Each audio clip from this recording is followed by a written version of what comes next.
Hola, ¿qué tal a todos, jóvenes?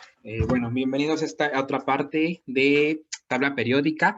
En este momento nos enfocaremos justamente y solo exclusivamente en aquellas características que pertenecen y que van a estar de alguna forma caracterizando a los diferentes elementos químicos de la tabla periódica. Y hablamos justamente de esto que se conoce con el nombre de propiedades periódicas, finalmente, ¿no?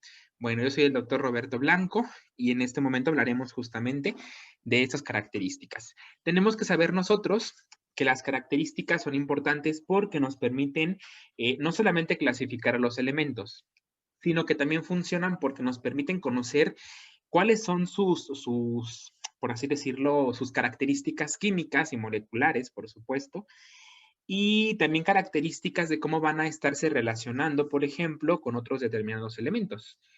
Sabemos perfectamente bien que cada una de esas características periódicas van a estar variando según el tipo de elemento que tengamos y van a estar variando, por supuesto, a lo largo de la tabla periódica. Van a ser muy diferentes, es decir, no son las mismas características que tiene, por ejemplo, el flúor, que está casi hasta arriba en el lado derecho, al francio, por ejemplo, que se encuentra hasta abajo y hasta el lado izquierdo, básicamente. Todas van a poseer características completamente diferentes y bueno, justamente ahorita es lo que nos encargaremos de estar estudiando pues en este módulo. Bueno, comenzamos con la primera de ellas y se le conoce como electronegatividad, ¿ok? Esta característica originalmente fue descrita por Pauling, fue este personaje, este científico, quien, bueno, fue el que más contribuyó justamente con esta característica periódica.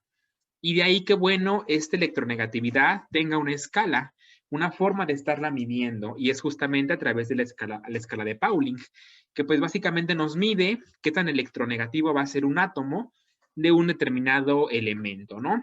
Aquí nosotros vemos en esta parte de abajo lo que corresponde a esta escala de Pauling.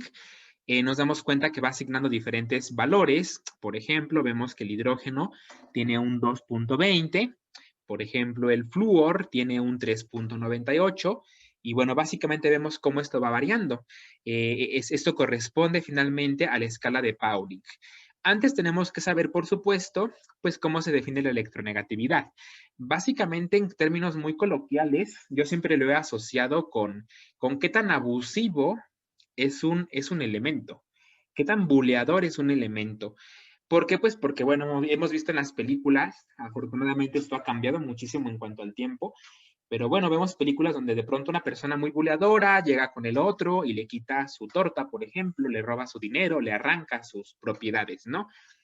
Lo mismo pasa aquí con la electronegatividad. Básicamente es como qué tan abusivo es un elemento, es decir, es la capacidad de arrancarle, de quitarle los electrones a un elemento. Por ejemplo, si yo fuera muy electronegativo, si fuera muy buleador, por ejemplo, fácilmente llego con cada uno de ustedes y comienzo a arrancar sus electrones, se los empiezo a desprender, se los robo por completo. ¿Ok? A eso nos referimos justamente con electronegatividad, a esta capacidad de poder arrancar electrones finalmente de otro elemento. Podemos darnos cuenta que, por ejemplo, en relación a este aspecto, vean cómo la electronegatividad está aumentando de izquierda a derecha y de abajo hacia arriba. Es decir, que aquí abajo, todo esto abajo, estos elementos que están aquí abajo, son poco electronegativos. Nos damos cuenta con esto, son muy poco abusivos. Es decir, son más como víctimas, no son tanto como buleadores los que están todos aquí abajo. Pero los que están arriba, finalmente, pues bueno, vean cómo la mayoría están con electronegatividades muy altas. Son bastante buleadores los que están aquí arriba. Y en este caso de los de arriba, pues los que son muchísimo más buleadores están prácticamente a la derecha, estarán prácticamente en esta zona, que es donde vemos aquí reflejada, pues, donde se recarga mayormente los elementos muy electronegativos. Pudiéramos decir entonces que el flúor es el elemento más electronegativo de la tabla periódica, es el más abusivo. Y esto implica que si yo pongo a un flúor, por ejemplo, con un pobre francio, fácilmente el flúor le va a arrancar los electrones al francio. Prácticamente lo va a bulear en este aspecto. Y bueno, por ese motivo es importante que entendamos esto. Ahora nosotros, es importante porque nos sirve. Esto nos sirve como una aplicación de la vida diaria. Y justamente la aplicación que nosotros tenemos de la vida diaria, pues es justamente este tipo de productos. Ya les comentaba en un video anterior que hablamos justamente de lo que se conoce comúnmente como cloro, que ya les comentaba que está mal empleado el término correcto finalmente es hipoclorito de sodio, pero bueno, de cualquier modo contiene un porcentaje de, pues de cloro, que conocemos, ¿no? Que es un potente desinfectante, que bueno, ahorita se emplea muchísimo por la cuestión pandémica. Y básicamente, ¿por qué es que funciona el cloro? Pues porque si nos orientamos aquí, vean dónde está el cloro. Básicamente el cloro, pues, presenta finalmente una gran electronegatividad. ¿Ok? Una gran electronegatividad. Y por ende el cloro puede arrancar fácilmente electrones de otros elementos. Si esto lo comparamos con el aspecto, digamos, un poquito más de relaciones prácticas, el cloro lo que hace con las bacterias es arrancar los electrones de su pared celular de esas bacterias. Claro que lo que hacemos al arrancar electrones de esas bacterias, las desintegramos por completo. Por eso es que funciona el cloro, porque es muy electronegativo. Lo mismo ocurre con el flúor, por ejemplo, que obviamente pues aquí se encuentra presente. Ajá, pero finalmente, bueno, son productos muy electronegativos que permiten este efecto de arrancarme electrones de otros sitios y en este caso por eso es que nos sirven como potentes desinfectantes. Por eso funciona mucho, por ejemplo, con lo que tenemos ahorita del COVID. Bueno, básicamente esto funciona ya que pues arranca los electrones de la pared del virus, de las bacterias, de los hongos. Y de ahí pues básicamente que funcione este mecanismo, ¿no? Importantísimo que se tenga en cuenta. ¿Ok? Bueno, y bueno, dense cuenta aquí, jóvenes, de esta importancia. Repito, es una importancia muy grande porque finalmente nos sirve como aplicaciones clínicas. Ven que les comentaba el por qué es útil conocer, pues, qué elemento es más electronegativo, por qué es electronegativo. Pues es justamente por este aspecto, por el aspecto, digamos, de la aplicación en la vida diaria. De ahí tenemos un concepto parecido, que en este caso, bueno, se define como afinidad electrónica. Pareciera similar a electronegatividad, pero recordemos que electronegatividad es que los arranca y ya. Únicamente los arranca, es arrancarlos tal cual. Pero la afinidad electrónica es la capacidad de estar aceptando electrones, no precisamente de arrancarlos, sino de que tenga la capacidad de un átomo, por ejemplo de que cuando le pasamos un electrón, lo reciba, lo esté prácticamente aceptando sin ningún problema. ¿Ok? Y dense cuenta que aquí la electronegatividad, la afinidad electrónica es exactamente lo mismo, ajá, que la electronegatividad. Es básicamente lo mismo, van muy de la mano uno con otro. Podemos decir aquí que el cloro, el flúor, por ejemplo, así como son debuleadores y que arrancan los electrones, se los quedan, pueden quedárselos perfectamente, porque tienen alta afinidad electrónica. ¿Ok?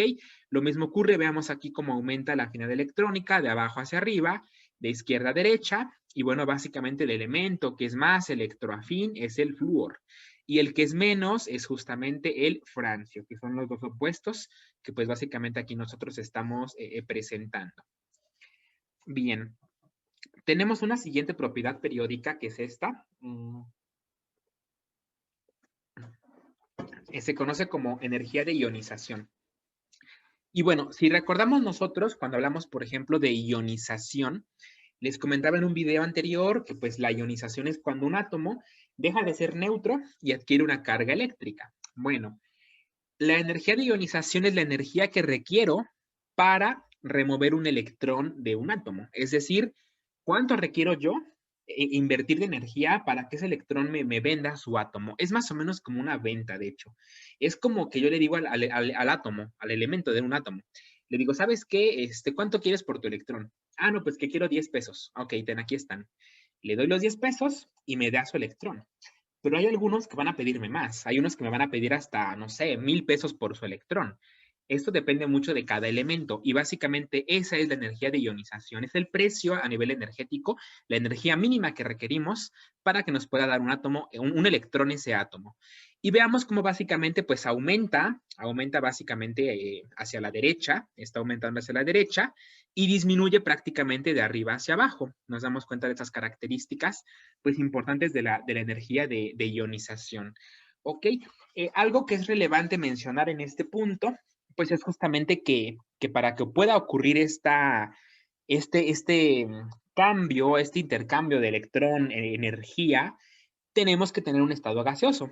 Es decir, que el elemento que le queramos quitar el electrón tiene que encontrarse en estado gaseoso para que podamos hacer este mecanismo, ¿ok? Solamente para ir puntualizando ciertos aspectos técnicos.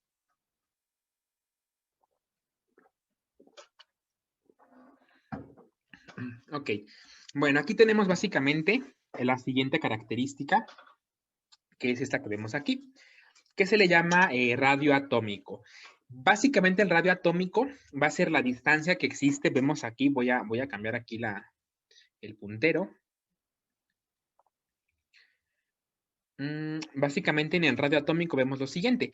Yo tengo aquí un átomo determinado, ¿ok? Yo tengo aquí otro átomo y nos damos cuenta que el radio atómico va a ser la distancia entre un núcleo de un átomo y el núcleo del otro átomo. Esta distancia que yo estoy aquí midiendo, esta línea de color azul que estoy midiendo, corresponde básicamente al radio atómico. Y prácticamente, pues vemos aquí la definición. Va a ser básicamente la mitad de la distancia que existe entre dos átomos de núcleos vecinos, entre dos núcleos de átomos vecinos, que pues vemos aquí básicamente cómo está conformado esto. Es importante que nosotros vayamos comprendiendo hacia dónde aumenta, hacia dónde disminuye. Aquí vemos, por ejemplo, que es al revés. Vemos que básicamente de la parte de izquierda a derecha disminuye. Es decir, que aquí son pequeños los radios atómicos que se presentan. Mientras que, por ejemplo, de arriba hacia abajo están aumentando. Todos los que están aquí prácticamente van a ser los que tienen mayor radio atómico. Aquí se invierten las cuestiones. Digo, el flúor es pequeño en realidad. Comparamos con el francio y el francio es más grande. Veamos cómo tiene, vean cómo aquí estaría. El francio sería el que tiene un radio atómico muchísimo más grande que todos los demás, porque está hasta abajo y dijimos que de arriba hacia abajo, pues aquí aumenta. Y también dijimos que todo lo que está de este lado son radios atómicos muy grandes. Y básicamente es lo que ocurre con el flúor, con el francio, perdón, que es un elemento con un gran radio atómico, a pesar de que es muy poco electronegativo, pero en este aspecto sí lleva a la delantera el francio, que se encontrará más o menos por aquí. Y eso básicamente se corresponde a esto que es el radio atómico. ¿Ok? Esto también importa mucho porque, bueno, finalmente existen ciertas unidades, hay ciertas unidades de medición para cada una de estas longitudes que estamos presentando. Una de ellas, por ejemplo, son los Armstrongs, que pues justamente son unidades de medida a nivel, en este caso, atómico, a una escala atómica. Y esto nos sirve también porque nosotros con esto podemos determinar qué tamaño tiene un determinado átomo de algún elemento. Y eso funciona porque finalmente eso nos habla también de la capacidad energética que tienen sus electrones de valencia, por ejemplo. O nos habla, por ejemplo, de qué tan grande será una molécula formada por francio, por ejemplo, y por cloro. Ajá. O por cloro y potasio, por ejemplo. Nos va a decir qué tan grande va a ser. Y obviamente esto abarca, ya decíamos, abarca el núcleo, que estará aquí, y abarca todo lo demás, que corresponde básicamente a la nube electrónica, ¿no? Que está prácticamente rodeando a todo este átomo. Ya decíamos que la nube electrónica, bueno, básicamente es ese espacio donde están los orbitales y están ahí girando los electrones. ¿Ok? Tenemos este de aquí que se llama radio iónico, no tenemos que confundirlo. Y quiero que vean aquí lo siguiente, vean cómo este radio iónico aumenta de arriba hacia abajo y aquí es al revés. De derecha a izquierda está básicamente aquí aumentando. Ahorita al final les explicaré unas tablas que ya están pues ya resumidas básicamente y ahorita veremos en qué consisten las tablas. Entonces, nosotros tenemos que saber la siguiente situación. Ya les comentaba yo anteriormente que yo, por ejemplo, si tengo, supongamos, tengo aquí un núcleo, ajá, tengo un núcleo, tengo aquí ciertos orbitales, e imaginemos que en este átomo yo tengo 3 protones, por ejemplo, 3 protones, signo más. Obviamente tendré que tener yo también 3 electrones, ¿sale? 3 protones, aquí le ponemos más abajo porque no se ve, 3 protones y 3 electrones. Este átomo es eléctricamente neutro. ¿Por qué? Porque tiene 3 cargas positivas, que son los protones, y tiene 3 cargas negativas, que son los electrones. Pero si este átomo, por algún motivo, ya sea que pierda un electrón, que lo pierda, o incluso que gane un nuevo electrón, ya esto no es neutro, ya va a empezarse a modificar. Y entonces vamos a colocar aquí de color rojo, vamos a colocar aquí de color rojo, si mi átomo, que era neutro, pierde, en este caso, un electrón, pierde el electrón, se desprende por ahí, únicamente se quedaría con 2, se quedará aquí con 2 electrones. Y entonces, como son 2, vean aquí cómo las cargas positivas ahora son mayores. Tenemos 3 cargas positivas y solamente 2. Este átomo adquiere una carga positiva. ¿Por qué? Porque vean, se quedó con más cargas positivas que negativas. Ya perdimos aquí un electrón y es básicamente lo que está pasando.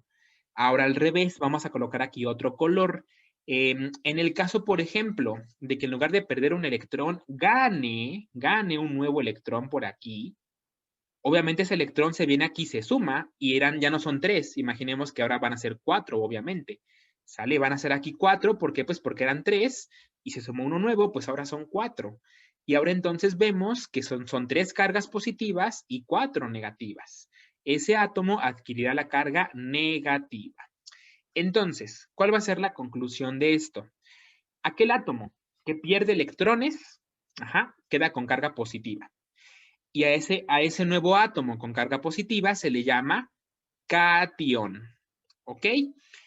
Al átomo que gane electrones se queda con carga negativa. Y a ese átomo que ya tiene carga negativa se le llama anión. ¿De acuerdo? Son como aquí los puntos importantes que hay que ir resaltando, pues, de todo esto. Ya que quedó claro esto, ahora, ¿qué tiene que ver aquí con el radio iónico? Pues básicamente el radio iónico va a ser el radio de un catión o de un anión, es decir, de algún átomo que haya, pues en este caso, perdido electrones o algún átomo que haya ganado electrones. Eso es básicamente a lo que se refiere. Vean, aquí tenemos un ejemplo. Este de aquí se supone que es neutro, ¿ok? Se supone que básicamente aquí está neutro. Y nos damos cuenta por lo siguiente. Vemos que finalmente este que es carga pues neutra finalmente, tiene el mismo número de protones que de electrones. Este de aquí que es un anión, tiene más electrones que protones. Y este de aquí tiene más protones que electrones. Básicamente el radio iónico es este espacio, en la distancia entre el núcleo, que estará por aquí, y el último orbital. ¿Ok? El último orbital de este átomo. Ese espacio es lo que se conoce ya como radio iónico. Pero recuerden ustedes que esto solamente aplica para iones, es decir, aquellos átomos que pudieron en este caso ganar o en su defecto perder electrones. Solamente aplica para estos casos. ¿Ok? Y bueno, podemos darnos cuenta, voy a borrar esto.